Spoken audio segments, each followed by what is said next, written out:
أعوذ بالله من الشيطان الرجيم.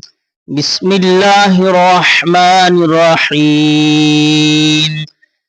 ثم أنزل عليكم من بعد الغم أمنة نعاسا يغشى طائفة منكم وطائفة قد أهمتهم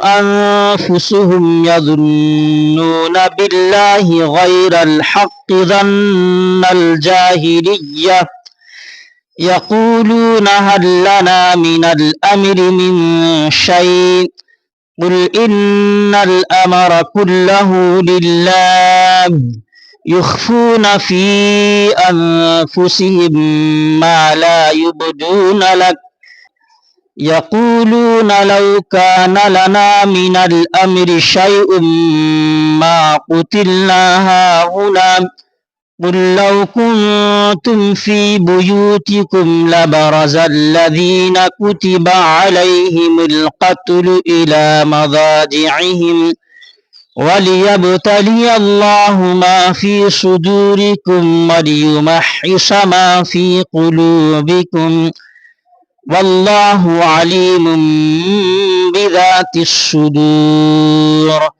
إن الذين تولوا منكم يوم التقى الجمعان إنما استزلهم الشيطان ببعض ما كسبوا ولقد عفى الله عنهم إن الله غفور حليم.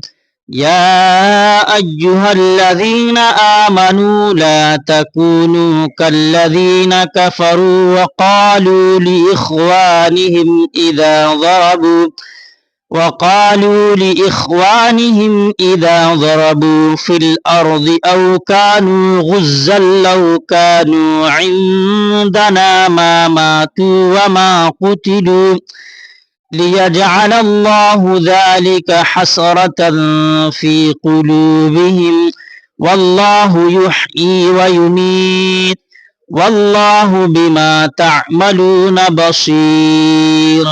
ولئن قتلتم في سبيل الله أو متم لمغفرة من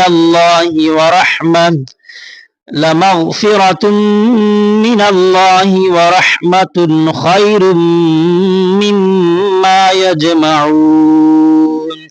صدق الله العظيم.